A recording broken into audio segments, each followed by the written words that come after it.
Ce programme vous est proposé par Spécial Auto Garage, société de la maintenance automobile et de la distribution des pièces de rechange et véhicules, en République démocratique du Congo. SAG Politique. Présenté par Mathieu Takizala.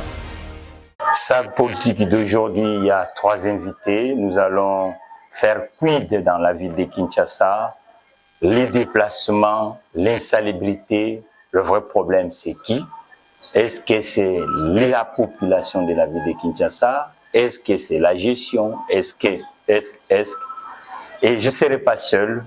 Je suis accompagné avec 3 invités. La première personne, c'est Maître Eric, qui est l'opposition de la République démocratique du Congo. Il représente dans ce plateau le docteur Mukwege.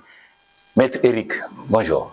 Bonjour. Bienvenue sur SAG Politique. C'est un réel plaisir de participer à cette émission à ce jour. Voilà, il est à côté de Maître Eric, c'est M. Carmel, lui aussi de l'opposition. Donc aujourd'hui, il n'y a pas quelqu'un de pouvoir. Normalement, on est cherché à appeler les gens de pouvoir, mais ils ne sont pas là. Mais c'est là, ce n'est pas un problème, c'est un débat républicain. M. Carmel représente le parti Ensemble pour la République de Moïse Katumbi Tchapoué dans ce plateau. Bonjour, M. Eric. Oui, bonjour, merci pour l'invitation. C'est une occasion pour moi peut-être de vous inviter à un petit peu à rectifier. Je ne représente pas les partis, d'autant que je n'ai pas reçu les mandats, cette accréditation-là pour parler au nom du parti. Vous représentez Mais qui? néanmoins, je suis catholique. Vous êtes catholique, Voilà. donc vous ne voulez pas qu'on parle de parti. Et vous êtes républicain, parce que le débat est républicain.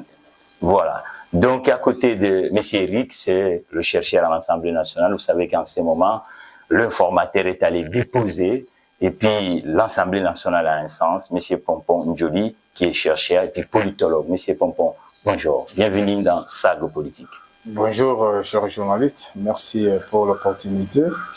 Je pense qu'aujourd'hui, je suis satisfait parce que la population dans son ensemble a compris qu'on ne peut rien parler de la République sans l'Assemblée nationale. Parce que l'article 5 de la Constitution l'a bien défini. Tout pouvoir émane du peuple. La seule structure qui représente les peuples, c'est l'Assemblée nationale et la présidence. Donc, parce qu'on sent directement un engagement entre le peuple et les structures qui nous gèrent. Donc, je demanderai à la population de bien suivre de bout en bout tout ce qui se passe lors de cette 4e législature de la 3e République. Donc, sans l'Assemblée nationale, on ne parlera pas du développement. Sans l'Assemblée nationale, on ne parlera pas de la cohésion nationale. Vous gardez la parole, M. Njoli. Nous parlons aujourd'hui de la ville de Kinshasa, le problème des immondices. Quelles sont les solutions à l'Assemblée nationale en ce moment pour la gestion, rien que la problématique de l'insalubrité de la ville de Kinshasa? Qu'est-ce qui est le responsable selon vous? Il n'y a qu'une seule solution, la vision politique. La vision politique et la volonté de l'application de cette vision. Parce que, vous savez, le Congo a eu la chance d'avoir des beaux textes. Depuis sa création, lorsque vous lisez même le manifeste de l'Ancélé, vous êtes à l'extérieur de ce pays, vous allez dire, en tout cas, ça c'est un paradis. Nous avons des vrais législateurs, nous avons des génies au Congo. En tout cas, nos scientifiques pensent vraiment, des fois, ils nous proposent, parce qu'en politique, il y a la loi de l'offre et de la demande. Ils viennent nous proposer des beaux textes. Mais le péché, c'est au niveau de l'application de ces textes-là et des contrôles. Et pour cela, on a créé même des structures, parce que dans l'esprit de la gestion d'une république, il y a la séparation du pouvoir, vous voyez. Donc, il y a un pouvoir qui légifère, il y a un pouvoir qui exécute, ainsi de suite. Donc, le vrai pouvoir, c'est le pouvoir législatif. Est-ce qu'il n'y a pas de textes? Il y a des textes au niveau de nos provinces. Est-ce qu'il n'y a pas des édits? Il y a les édits. Mais qu'est-ce qui fait que le gouverneur qui est là... Mais vous êtes chercheur à l'Assemblée nationale. Est-ce qu'au niveau de politique publique, comment vous l'évaluez? Parce que dans les autres régions, ça crée de l'emploi. Et il y a une transformation. Mais vous, à l'Assemblée nationale, les législatures viennent de partir, vous vous êtes là-bas, quelles sont des solutions pour cette gestion des ordures ménagères dans cette grande ville de 20 millions d'habitants? Oui, c'est ce que j'ai dit. Il y a une manque de la vision, la vraie définition d'une vision pour transformer une nation. Parce qu'aujourd'hui, les ordures partout au monde, ça crée des emplois. Vous voyez, la gestion des ordures, ça crée vraiment des emplois. La première des choses à faire, c'est quoi? C'est d'avoir d'abord la politique pour gérer ces secteurs-là. Parce que la saleté rend nocive à la santé. La saleté crée des épidémies. La saleté, ça ne donne pas la beauté. Donc, c'est difficile de rincer l'œil quand vous voyez des poubelles partout. Monsieur Eric, vous êtes qui est républicain, vous êtes d'avis avec le chercheur à l'Assemblée nationale? Oui, parce que du point de vue national, ce qui pose problème en République démocratique du Congo, ce ne sont pas les textes, ce ne sont pas des lois, ce ne sont pas même les structures créées, mais les institutions, mais ce sont des hommes, effectivement, qui ont du mal à mettre en pratique et à respecter ces cadres de vivre ensemble. Et c'est vrai qu'en tant que citoyen quinois, en tant que citoyen congolais, nous avons un devoir de regard permanent et non pas avoir un rôle démissionnaire. C'est ça qui est très très important. Or que nous avons constaté depuis des décennies qu'une fois que le pouvoir nous a demandé de nous représenter, de voter pour lui, une fois qu'il a acquis le pouvoir, nous démissionnons, nous lavons les mains, nous disons faites ce que bon vous semble. Et là, nous avons notre part de responsabilité. Mais un autre entre les pouvoirs, il faudrait que par la force des choses, le pouvoir arrête le pouvoir. De la même manière que le dit le chercheur Joly, au niveau national, au niveau local, le cuivre aussi, c'est là, c'est la tête. Pourquoi est-ce qu'il y a des organes judiciaires? Pourquoi est-ce qu'il y a des organes représentatifs? Pourquoi est-ce qu'il y a des organes d'exécution? Il ne faudrait pas que ceux qui sont censés être l'exécutif achètent ceux qui sont censés être les législatifs et le contrôle. Il ne faut pas qu'ils achètent ceux qui sont censés faire le suivi. Et là, nous avons, nous, en tant que citoyens quinois et congolais, un rôle majeur de conscience à acquérir pour pouvoir avancer. Monsieur Carmel, le leader que vous représentez, cherchez à alterner ou à gouverner la République démocratique du Congo. Quelle politique il avait prévue pour la gestion de la ville capitale de Kinshasa, la belle l'autre fois, mais aujourd'hui, on n'arrive pas à gérer?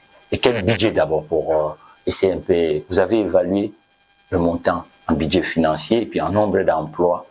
Est-ce qu'il y avait vraiment un caniveau de travail du côté d'ensemble, du côté de Moïse Katumbi pour la ville? Avant de pouvoir y répondre, je voudrais partir du postulat de la part de Maître Eric, le postulat selon lequel, au Congo, le plus grand problème qui ronge, n'est-ce pas, cette belle société, cette création divinement offerte, n'est-ce pas, c'est avant tout l'homme. C'est l'homme qui crée les institutions. C'est l'homme qui régule. C'est l'homme qui édicte les normes, qui organise celles-ci, afin qu'il ait une organisation et un fonctionnement harmonieux et au profit de tous les sujets qui s'y trouvent. Et moi, je dirais qu'il s'agit d'une question de mentalité, puisqu'on ne peut jamais parler du développement avec une mentalité si positive. Si déjà dans les chefs des peuples d'en bas, dans les peuples là-bas que nous sommes, vous n'entendez pas de manière rare du discours du genre et comment vous allez répondre à ceux qui disent quand les gens sont en opposition, ils font semblant d'avoir de belles idées et on dirait, et on vous entend le 3, parce que vous êtes pour aux affaires, donc tout, mais même pour nettoyer devant la parcelle, il faut que le pouvoir... C'est ce que j'étais en train de vous expliquer. Il se pose un problème de mentalité d'abord. C'est pour dire que nous, l'homme congolais, avons une très grande responsabilité quant aux mots qui rongent notre belle société appelée notre beau cadre sociopolitique, dit la République démocratique du Congo, de manière particulière la ville de Kinshasa, qui est aujourd'hui s'est transformée à une cour d'anarchie, à une cour de roi Péto. Là, il ne fait pas beau vivre. Mais la plus grande part des responsabilités revient au leader. Vous savez, lorsqu'on est leader, on est censé entraîner les autres à sa suite. Lorsqu'on est leader, on est censé imposer, n'est-ce pas, la vision. Certains de nos dévanciers dirigeants en ont fait. Je cite ici Mosé Laurent Désiré Kabila. Si aujourd'hui à Kinshasa, on est transporté tout en étant assis 4 personnes par banc, c'est grâce, n'est-ce pas, aux efforts consentis par Mosé Laurent Désiré. Donc, le problème de l'insalubrité de la ville de Kinshasa, c'est qui le responsable, cher Carmen? Mais je dis, la responsabilité est comme à nous tous, en tant que peuple, en tant que l'homme congolais. Mais la grande part des responsabilités revient à ceux qui sont, n'est-ce pas, à la charge, à ceux qui sont aux affaires, à ceux qui nous gèrent, puisqu'ils sont censés nous montrer la voie. Vous proposez quoi? Qu'est-ce que vous proposez? Vous étiez à l'élection présidentielle, excusez-moi. Maintenant, quel était le carnival travail du candidat que vous représentez ici, voilà, par rapport à l'insalubrité de la ville de Kinshasa? Vous avez évalué en combien de milliers d'emplois, parce que c'est aussi un secteur économique, je vous informe, et en termes de l'argent qui va permettre, est-ce qu'il fallait créer des taxes? Hein, voilà, donc, quelles étaient les idées du candidat que vous représentez dans ce plateau de salle politique? Vous avez évoqué Moïse Katumbi Tchapoué, les présidents des Ensembles pour la République. Mais déjà, il faut retenir, il faut rappeler mieux que ce dernier n'a pas été le candidat gouverneur, il a été le candidat président de la République. Il avait un projet, n'est-ce pas, de société axé sur la gestion de la République démocratique du Congo. Y compris la ville de Kinshasa. Y compris la ville de Kinshasa. Tenez maintenant, en ce qui concerne la ville de Kinshasa, pour que cette ville puisse revêtir son ancienne belle robe de l'époque, et à l'époque où on l'appelait ça Kin Label, Poto Morindo et tout ça, il faut voir les défis, il faut voir les problèmes, les grands problèmes, les grands défis qui nous attendent, les grands enjeux. Quels sont les problèmes qui se posent ici, dans la ville de Kinshasa, par exemple? Il se pose les problèmes de l'aménagement des territoires. Vous savez, lorsqu'il fait matin ici à Kinshasa, tous nos nez sont essentiellement dirigés vers les centres-villes. Maître Eric, ensemble, si je comprends, Monsieur Carmel n'arrive pas à nous dire quelle était la projection de l'ensemble pour la République et le candidat qui le représente pour la ville de Kinshasa et vous chez le docteur Mukwege. Non. Est-ce qu'il y avait quand même une politique prévue, une enveloppe globale? Comment vous allez tirer des ressources pour que l'insalubrité, avec votre confrère qui est à côté? Automatiquement, quand on a un projet au niveau national, on arrive, nous, en tant que candidat député national, en tant que candidat gouverneur ou bien proche des électeurs, d'évaluer les choses. En 2023, 850 millions de dollars, budget de la province de Kinshasa. Nous avons vu Ngobila, qui est sortant, créer des taxes successives, tout en sachant que rien que les taxes publicitaires des DGRPK, ça tourne autour de DGRPEC et millions de dollars. C'est-à-dire, ce n'est pas une question d'argent. C'est qu'est-ce qu'on en fait de cet argent? Comment voulez-vous imaginer qu'une ville comme province comme Kinshasa, avec 850 millions de dollars, qu'on nous vende aux Kinois en tout cas, le parc Maman Marthe ici sur le Mété, ou bien le rond-point Mola, ou le rond-point ainsi de suite. Il faudrait être un peu plus sérieux. Comment voulez-vous accepter dans un public où les institutions sont censées fonctionner, qu'il y ait des milliers de dollars qui disparaissent comme ça dans les locaux? Vous avez prévu quoi chez le docteur Mukwege, la ville de Kinshasa? Nécessairement l'extension de la ville, ou bien la délocalisation. Une ville qui n'a pas l'actif, ça veut dire qu'est-ce que vous croyez que la ville de Kinshasa, c'est le problème uniquement de l'urbanisation, sur le problème du pouvoir d'achat des uns et des autres? Il y a plein de chômeurs. Dans la ville de Kinshasa, l'informel est supérieur. Nous sommes dans une chaîne économique. Ça, c'est tout le Congo. Mais ça, c'est tout le Congo. Mais là, nous parlons de Kinshasa. Oui, parlons d'une réalité. Quand je vous donne, c'est un budget de 850 millions. Il faut payer qui? Mais il faut payer les Kinois. Ceux qui travaillent dans les assemblées provinciaux, ceux qui travaillent dans les structures du gouvernement, ce sont des Kinois. Maintenant, au-delà, nous avions vu qu'il y avait aussi une possibilité de créer des moyens de transport intra-urbains. Nous avons la délocalisation a une essentielle. Pourquoi? Parce que nous devrions repenser la République province de Kinshasa à travers les canalisations, à travers les ouvertures, à travers aussi redonner aux Kinois l'envie de se retourner vers l'agriculture. Parce que créer des emplois, c'est une belle chose, mais que les emplois de l'avenir, c'est encore mieux.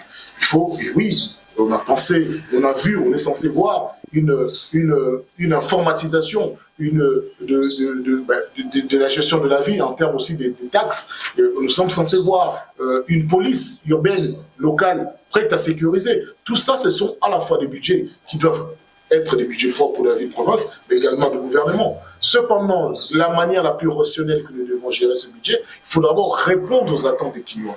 Et les attentes des Kinois, c'est transport, sécurité. Comment voulez-vous imaginer le transport si nous ne cessons de répéter les mêmes erreurs? C'est-à-dire que nous achetons des bus que nous sommes incapables de réparer, nous achetons des bus dont nous ne produisons pas les pièces, nous achetons des bus dont nous n'avons pas les ateliers. Et comment vous devez faire au moment où d'abord, le socle devait être quoi pour le docteur Mukwege? Qu'est-ce qui devait être le socle pour que ça change ici? Le socle devrait être d'abord des acteurs principaux qui sont déjà en activité. Parce qu'il faudrait rappeler à ces hommes et femmes pourquoi ils sont là. Ils ne sont pas là pour devenir riches, ou bien pour imposer, ou bien démontrer qu'ils ont le pouvoir et qu'ils peuvent faire ce qu'ils veulent les Kinois. Non, le socle, c'est de... Mais quand les Kinoises et Kinois disent que les politiques ne sont pas ligibles, il faut que vos idées soient claires et que la population comprenne que les politiques, lorsqu'ils arriveront aux affaires, et pour Mukwege c'est ça, pour Moïse Katumbi c'est ça, pour Fayulu c'est ça, et ainsi de suite. Et c'est ça le vrai problème aussi de la compréhension de la population, parce qu'ils veulent comprendre.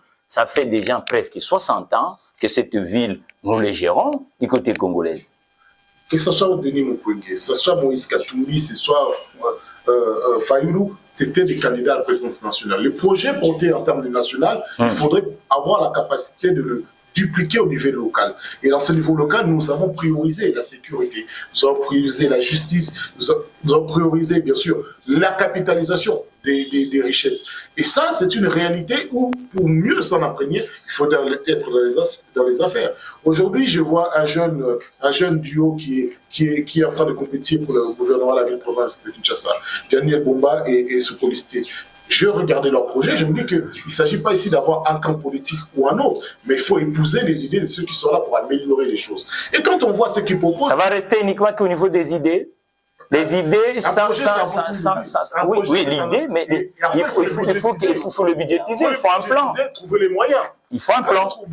Oui, le moyen, est-ce que c'est des taxes ou c'est les emprunts? Mais les moyens sont déjà suffisamment là. Les taxes, les Kinois n'arrêtent pas de payer des taxes. Les taxes pour les taxis, pour qu'on crée des arrêts de bus, ça n'a jamais été fait. Des taxes pour les Wewa, des taxes pour les déchets, même quand on rejette les... On va aller d'abord à l'Assemblée nationale, M. Njoli. Comment l'Assemblée nationale voit cette ville si belle 50 ans en arrière, mais aujourd'hui, la gestion, parce que la loi de finances est votée à l'Assemblée nationale. Et cette pactole, le pourcentage qui est réservé aux grandes municipalités, à l'auteur de combien? Parce que nous voulons aussi savoir un peu le chiffre, la ville de Kinshasa, parce que les gouverneurs parlent aussi de ce que vous appelez les fameux péréquations. Hein? Donc, 45 pour 40%, ainsi de suite. Mais au niveau de l'Assemblée nationale, ça bouge de ce côté? Parce que bientôt, il nous informe que l'informateur vient de déposer sur le président de la République, ça sera aussi les élections sénatoriales et de gouverneurs au niveau de la République démocratique du Congo. Voilà. Donc maintenant, vous à l'Assemblée nationale, vous regardez uniquement le ciel va changer tout seul, ou il y a des projections pour cette année, la gestion de la ville de Kinshasa, qui soit le transport, l'insalubrité, l'employabilité des jeunes gens dans la ville de Kinshasa. Oui, une belle question, une belle question. L'Assemblée nationale a des missions précises qui lui ont été définies dans la Constitution. Et elle représente le peuple, elle vote les lois, elle contrôle les lois, et elle fait aussi des recommandations. C'est-à-dire qu'il y a des matières législatives et non législatives. Dans les matières législatives, on a des recommandations, des motions, ainsi de suite. Mais il y a aussi des ramifications entre les différentes structures, telles que l'Assemblée nationale et les assemblées provinciales. L'Assemblée nationale a une petite ou un petit pouvoir sur les assemblées provinciales.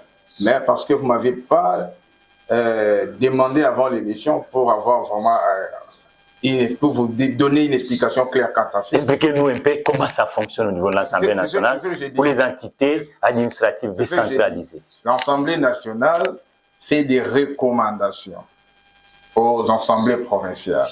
S'il y a un petit bémol, elle élargit et joue le rôle de conseil. Mais son vrai rôle... Mais le ministre de l'Intérieur est géré par l'Assemblée nationale. Non, non. Parce que la politique générale du gouvernement, je vous dis que même on donne le quitus aux députés provinciaux d'élire le gouverneur, mais le chef hiérarchique, du point de vue de hiérarchie, c'est le ministre de l'Intérieur. Non, il faudrait comprendre le fonctionnement de cet appareil-là qui est étatique. C'est comme les Anglais disent meeting pot.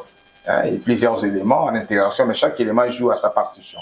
L'Assemblée nationale, c'est le pouvoir législatif. Or, le ministre de l'Intérieur, c'est la conception d'une politique. Et il est installé par l'Assemblée nationale. C'est-à-dire qu'après la nomination du gouvernement... La politique générale du gouvernement. C'est le budget. Non, non. Après la nomination du Premier ministre par le chef de l'État, il y aura la composition du gouvernement. Et ce gouvernement sera présenté à l'Assemblée nationale pour subir la motion d'approbation. Vous voyez? Donc l'Assemblée nationale joue un rôle de contrôleur et en même temps de... Est-ce qu'on peut contrôler quelque chose ou on n'essaye pas quand même? Parce que pour contrôler, il faut comprendre. Non, non, je dis, elle comprend. Parce que quand vous dites que non, le ministre de l'Intérieur est le chef, il n'est pas le chef de l'Assemblée nationale. Non, on ne dit pas qu'il est le chef de l'Assemblée nationale. On dit que c'est le chef des gouverneurs. Parce que la plupart des gouverneurs qui en République démocratique du Congo, le chef du point de vue de hiérarchie, c'est le ministre de l'Intérieur. En fait, le ministre de l'Intérieur n'est pas directement le chef des gouverneurs parce que le gouverneur, c'est un pouvoir d'élection. Le gouverneur est gouverneur parce qu'il a reçu un mandat du peuple indirectement. Et tandis que le gouverneur a été installé par le pouvoir législatif. Mais là, le problème, c'est quoi? C'est les assemblées provinciales. Non, non. Le programme du gouvernement doit être adopté ou avalé par l'Assemblée nationale. Si l'Assemblée nationale accepte, nous avons maintenant la motion d'approbation. Elle peut aussi refuser. Elle peut aussi refuser parce qu'il y a un mariage... Ça bloque où? Ça bloque où? Non, votre question a été excusez-moi, un peu mal posée. Vous parlez des assemblées provinciales ainsi que du gouverneur de province. Il se peut que le gouverneur ne donne pas la vraie réponse à la population. Le déshydratage. Je vous ai dit, la loi de l'offre et de la demande. Que demande le peuple? La mobilité. Que demande le peuple? Le bien-être. Que demande le peuple? L'emploi, le travail, ainsi de suite. Est-ce que le peuple, par rapport à leur demande, le peuple a reçu une réponse favorable? Non. Maintenant, que fait le gouverneur? Le gouverneur représente le président de la République dans une province. Elle ne travaille pas seule parce qu'il y a des assemblées provinciales. L'Assemblée donne au gouverneur l'instrument juridique. L'Assemblée donne au gouverneur le moyen de sa politique, qui est le budget provincial. Et l'Assemblée nationale vient pour contrôler le gouverneur s'il exécute bien. Maintenant, vous êtes à l'Assemblée nationale. Si je vous ai posé cette question... Ce n'est pas le rôle de l'Assemblée nationale. Écoutez, ce n'est pas le travail de l'Assemblée nationale. Le gouverneur n'est pas contrôlé par les députés. Il faut que ceux qui sont à la maison essaient par les députés provinciaux. Oui, oui. Ce n'est pas l'Assemblée nationale. Oui. L'Assemblée nationale est régie par les règlements intérieurs. Les règlements intérieurs est limité par la parcelle que nous appelons les palais. Mais lorsque les assemblées provinciales sont régies par les règlements intérieurs. Donc, il y a, vous savez, on dit, le pouvoir s'exerce bien lorsqu'il est partagé. C'est-à-dire qu'un député national ne peut pas quitter les palais du peuple pour aller à la Gombe. Mais est-ce qu'aujourd'hui, nous avons l'Assemblée nationale, les assemblées provinciales? Vous dites que bon, il y a des limitations. Non, il n'y a pas de problème. Allons-y d'une façon que ceux qui sont à la maison puissent nous comprendre. C'est-à-dire qu'il y a des limitations. Vous dites que le problématique de nos provinces, c'est uniquement au niveau des assemblées provinciales. Exactement. Or, les politiques publiques d'un État est définie par le politique général d'un gouvernement. Même vous êtes dans le système fédéral, comme les États-Unis ou l'Allemagne, le gouvernement central a, surtout le cas de la République démocratique du Congo, le gouverneur Pourquoi le gouverneur parle du problème des 40%?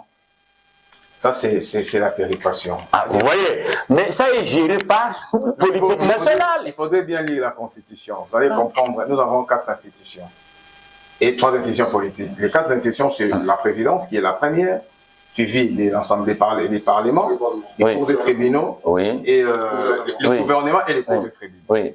Lorsque vous lisiez les différentes dispositions, vous allez comprendre que non, chaque pouvoir a une autonomie. L'autonomie de gestion. Oui. L'Assemblée nationale, d'abord, c'est elle qui est l'autorité budgétaire. C'est elle qui donne au gouvernement la loi, l'OFIP. Elle revient après une année pour contrôler si le gouvernement a bien exécuté cette loi-là. Là, on appelle ça la session de septembre. Il y a des lois comme ça qu'on gère. Alors, la réduction des comptes. Voilà. Vous voyez? Dans l'OFIP, lorsque vous lisez, vous allez voir chaque point spécifique par rapport à un secteur. L'Assemblée nationale, l'article 100 de la Constitution, a l'autonomie. Dès lors, elle donne au gouvernement. Je vous sens que vous voulez. Je voulais que vous puissiez comprendre. Je vous comprends. Je vous comprends parce que la télé aussi, le temps. Je pense que notre ami qui est à côté, monsieur Carmel, vous êtes de même avis avec le chercheur. Bon, tout part de la forme de l'État que nous avons. Nous avons un État décentralisé qui ne reconnaît pas la concentration de tous les pouvoirs entre les mains du gouvernement central. Mais plutôt, l'État a cédé une portion de son pouvoir, n'est-ce pas, aux différentes entités, entre autres les entités territoriales décentralisées, où on trouve la ville de Kinshasa. Vous comprenez bien que cette ville a le statut d'une province, puisque c'est la seule ville en République démocratique du Congo qui est dirigée par un gouverneur. Or, en principe, une ville est dirigée par un maire. Vous comprenez? Alors, c'est par là qu'il faille un petit peu rectifier. Beaucoup mais c'est au niveau communal. Moi, je dirais, lorsque on voudrait savoir la responsabilité, est-ce que les villes sont-elles bien gérées? On voit les décideurs. Parmi les décideurs, il y a d'un côté, n'est-ce pas, les membres du gouvernement provincial, c'est-à-dire les gouverneurs, les vice-gouverneurs et les républiques. Mais de l'autre côté, il y a les animateurs de l'organe délibérant, appelés les députés provinciaux. Il faut descendre à ce niveau-là pour savoir qu'il y a une incentive. Mais en réalité, restons concrets, mettez un peu de côté notre approche institutionnaliste pour voir la vérité en face comme ça. Est-ce qu'on peut se demander, on peut se dire sincèrement que cette ville, on peut avouer, on peut admettre de manière aisée que cette ville est-elle bien gérée? Non, cette ville n'est pas bien gérée. Vous comprenez? Mais la faute à qui? Je venais de vous le dire. Et que nous avons tous, de par notre mentalité, la part des responsabilités. Mais la plus grande responsabilité, part des responsabilités, je vous le répète, revient au-dessus d'eux. Puisqu'ils sont censés poser les jalons, ils sont censés faire voir tout le monde, n'est-ce pas, dans une même direction. Or, tel n'a pas été le cas. Tel n'a pas été le cas, pourquoi? Puisqu'il y a des IOV, des indices objectivement vérifiables, qui nous montrent que de 2010 à ce jour, nous connaissons vraiment des gestions chaotiques. Et surtout l'actuel, n'en parlons même pas. Mais c'est Eric. Une ville, vraiment, comme j'étais en train. Vous savez, toujours dans la foulée, lorsque vous m'avez posé une question, je vous avais dit, il y a des axes qu'il faille toucher, allais-je dire. Lesquels? Quel axe, n'est-ce pas, qui cadre avec des problèmes majeurs de la ville, desquels souffre la population quinoise. Il se pose les problèmes des transports. Ce qui a quoi, M. Eric Michel vous l'a dit, la meilleure des solutions serait telle qu'il faille délocaliser cette ville. Vous savez, près de 17 millions d'habitants, n'est-ce pas? Quand on construit une ville, uniquement qu'avec des habitations, ça c'est déjà un problème. Moi, je crois que le vrai problème de la ville de Kinshasa, c'est d'abord l'occupation de la population. Les gens ne travaillent pas, l'informel est supérieur. C'est-à-dire que les revenus des gens qui sont faibles, aujourd'hui, même vous prenez cette ville ici, même vous prenez la route de Kinshasa, la route de Bandundu. Je vous laisserai la parole.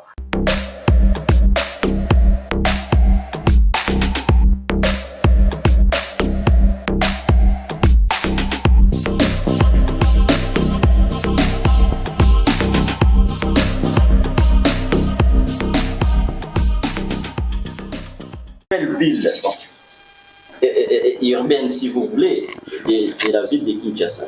Là, on entre maintenant dans les domaines de l'aménagement du territoire. Là, il faudrait répartir de manière équitable les activités administratives et économiques d'une ville, de manière à ce que nous ne puissions pas avoir autant de ministères dans une même commune.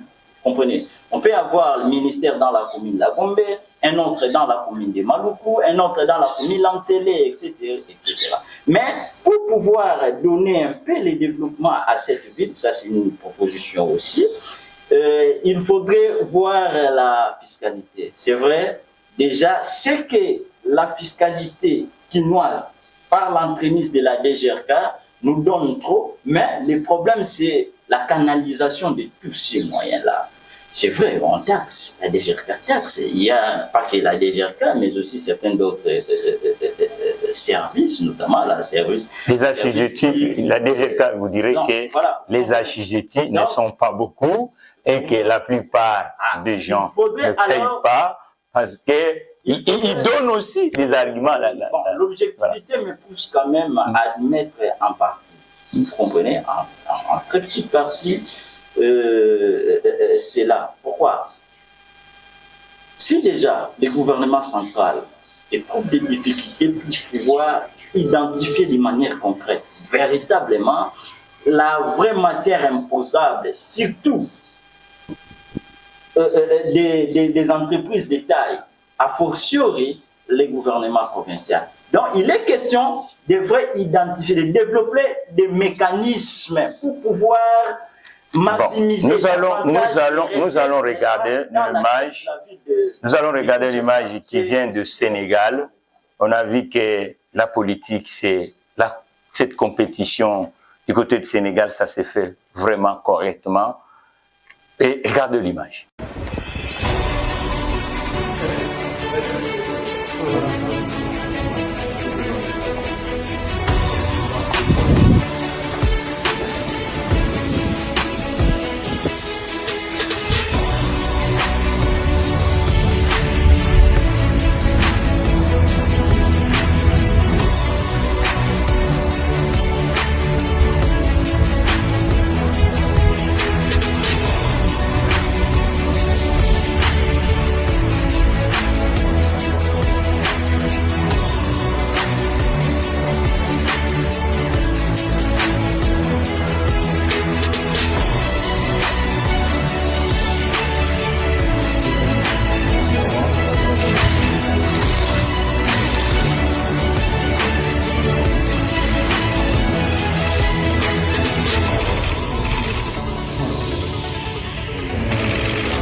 Maître Eric, l'image, visite de courtoisie, Ousmane Sonko et le président le nouveau président et le président Macky Sall? Ça vous dit quoi comme politique? Ça dit que dans les pays où les institutions fonctionnent, voilà la belle image que nous avons, et non pas des politiques comme étant des ennemis, des adversaires. Si le pouvoir qui est en place s'était amusé à enlever, à enfermer dans des geôles obscures l'ancien adversaire politique qui aujourd'hui a donné comme colistier, comme candidat président de la République qui l'a gagné, on l'aurait maltraité, on l'aurait détenu de manière illicite, illégale, nous n'aurions pas eu ces belles images. Nous ne pouvons pas vouloir, il faut aussi respecter et retenir que c'est la population sénégalaise qui a joué un rôle, c'est la justice sénégalaise qui a joué un rôle. Donc ce sont les institutions qui ont fonctionné et la population a joué son rôle. Et ici, c'est les politiciens désirés par la population qui arrivent au sommet et qui remercient leur adversaire politique. Heureusement que celui qui est au pouvoir n'a pas assisté pour dire, voilà, moi je veux prolonger mon séjour au niveau du pouvoir, donc je dois nommer ce que je veux organiser les élections à ma sauce, je vais donner les appareils de vote à mes amis, à mes alliés. Non, ce qui est une vérité, c'est quand on respecte les institutions, c'est la population qui gagne, c'est la démocratie qui gagne. Monsieur Pompon, vous avez un mot à dire sur cette image du Sénégal? J'ai un mot, j'ai la colère saine. Vous savez, Mobutu est sorti par la petite porte. Mais depuis 1997 jusqu'à nos jours, aucun cacique d'Isaïe a fait une rébellion contre son pays pour justifier leur départ. Mais ce qui se passe au niveau de l'actuelle RDC, je me dis, Kabila est trop méchant. Il y a une organisation d'une élection démocratique selon le président de la CENI, qui est l'organe technique. Il a publié Félix Tshisekedi comme étant président. Le président a prêté un serment devant une grande institution qui est la Cour constitutionnelle. Et la même personne qui a organisé cette élection, qui est passée dans plusieurs médias pour plébisciter les gagnants, aujourd'hui se rebelle avec les caciques des PPRD, ça pose un problème. Moi, je pense que ce qui s'est passé au Sénégal, c'est une grande leçon pour nos politiques. Hier, j'ai beaucoup réfléchi quand j'ai vu les adhérents du PPRD. Tu as passé 18 ans au pouvoir, tu as RDC, tu as tout donné, et aujourd'hui, tu te rebelles contre cette RDC. Et j'ai pris une option à partir d'hier. Avec cette attitude, je ne combattrai jamais l'actuel président. Là, maintenant, on doit créer des camps entre les rebelles des Congolais qui se sont rebellés contre nous et nous qui vont maintenant soutenir la RDC. Je ne vois pas de ce qu'il mais je vois la RDC. Comme c'est lui qui a l'appareil. Mais les autres vous diront qu'il faut rester républicain. Je suis républicain. La République ne veut pas parce que la République n'a pas été créée pour créer des rebelles. Non, la République a été créée pour partager ses biens. Mais c'est Carmel. Pour protéger ses peuples. Le pays des lions de la Teranga. Derrière le président pour les soutenir. C'est déjà l'image, on est habitué à le voir aux États-Unis. D'emblée, je dirais l'inimitié, l'amitié n'existe pas en politique. Il y a que l'intérêt. Au-delà, je dirais que la politique est faite de... Est-ce qu'au Congo, un leader peut céder sa place comme ce que Sonko vient de faire? Ça, c'est faire ça? C'est ça ce qu'on appelle les fair play. Mais qu'est-ce que nous constatons ici chez nous? Chez nous, on a connu ici la passation pacifique de pouvoir.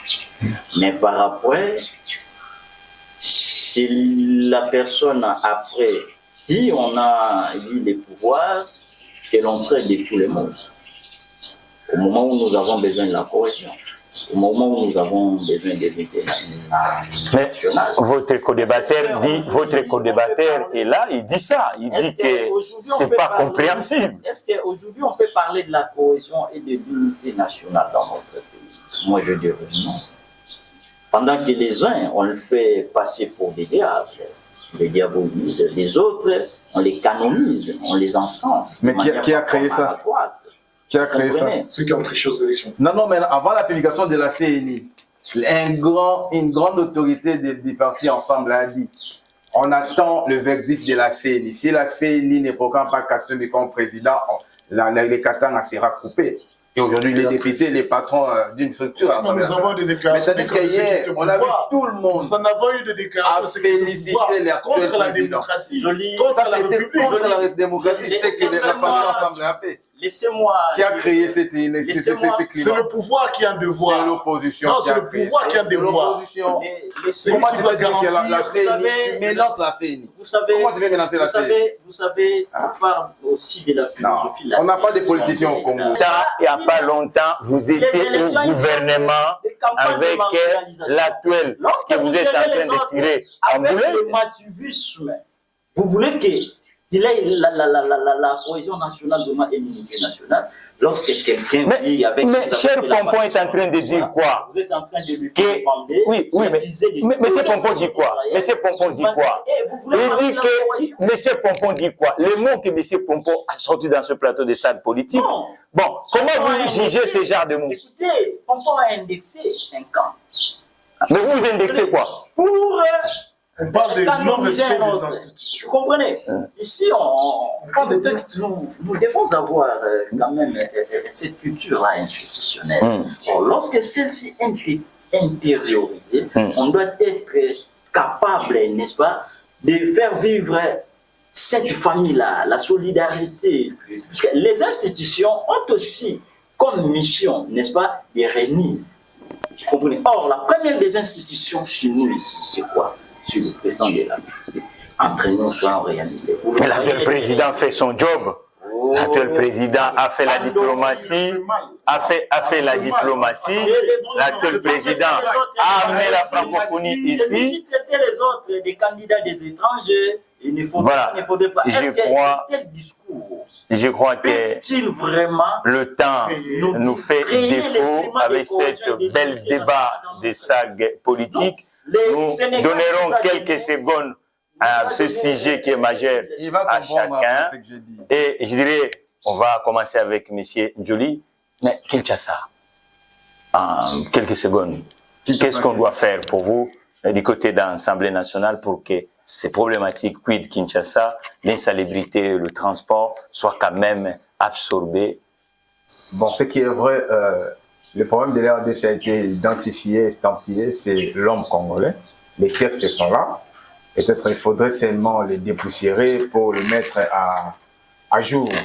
Et c'est vrai, les députés nationaux ont un mandat impératif. Dans la cartographie, dans la répartition des sièges, un député a une circonscription.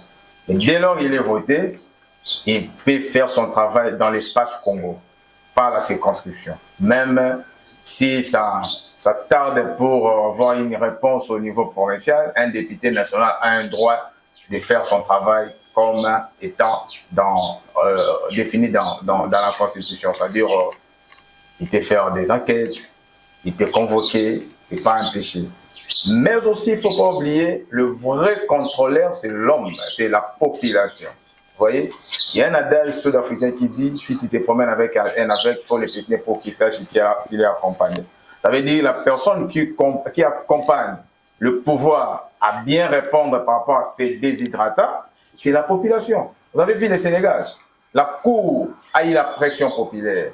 Il a jugé, chez nous en sciences politiques, nous appelons ça les ballons d'essai.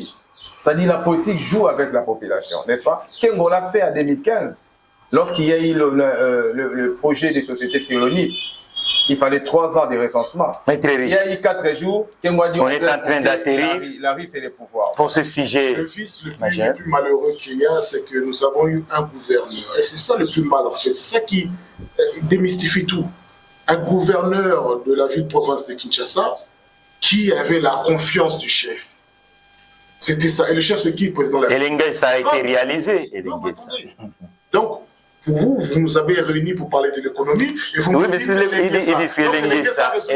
Le gouverneur vous dirait que j'ai créé des emplois. Ah bon? Et il vous dirait que j'ai créé des emplois, j'ai créé des routes, il est parti avec des employés de 20 mois des commissaires provinciaux. 20 mois, 30 mois, mais soyons sérieux. Mais voilà, c'est ça. Et vous direz aussi que le marché central est construit. Ce n'est pas la mission du gouverneur de la ville d'obtenir la confiance du chef de l'État. Ils peuvent avoir des sympathies, des amitiés, mais ils doivent avoir la confiance de l'Assemblée provinciale. L'Assemblée provinciale doit assurer le contrôle et le suivi des exécutions, et surtout des projets de la vision du gouverneur. C'est pour cela qu'attendent les citoyens locaux et de manière nationale, c'est pareil. Vos pouvoirs, ça se fera comment? Vos pouvoirs, ça se fera déjà, on respectera le texte. L'Assemblée nationale ne peut pas être soumise au président de la République. L'Assemblée nationale ne peut pas être la caisse de résonance de la présidence de la République. L'Assemblée nationale a un devoir de contrôle sur le gouvernement. Le gouvernement ne doit pas faire allégeance au chef d'État, il doit définir en concertation le pouvoir national, de la politique de la nation, et ce politique doit profiter à la population. Respectons les textes, c'est élémentaire. Et après, vous pouvez faire des copinages. Le Katumbis dans ce plateau. On va faire les copinages. Maintenant, on est déjà à la fin, parce que de bonnes choses ne durent pas. Dernier mot. Oui, vous savez, le développement est avant tout une question des mentalités, des changements de mentalité. Et moi, je dirais que les futurs gouverneurs vont devoir faire preuve, n'est-ce pas, de différence, n'est-ce pas, avec ces dévanciers. Si nous avons eu à assister à ce que Maître Eric a tout à l'heure critiqué, c'est parce que nous avons connu des gouverneurs ayant une mentalité un petit peu, facilement d'expression bizarre, caractérisée par la voyoucratie. D'ailleurs, nous n'avons qu'à nous poser des questions sur la véritable émanation. Pensez vraiment que le mot à placer, c'est celle-là? Ils viennent de la voyoucratie. La kleptocratie, mais ce sont des principes. Ce sont des principes. Ce sont des principes ici. C'est pas la bonne gestion qui est un principe. C'est pas la transparence, ça c'est au niveau national. L'Assemblée nationale et l'Assemblée locale, c'est pareil. Donc, le futur gouverneur est celui qui sera capable de rompre avec les antivaleurs à la chinoiserie.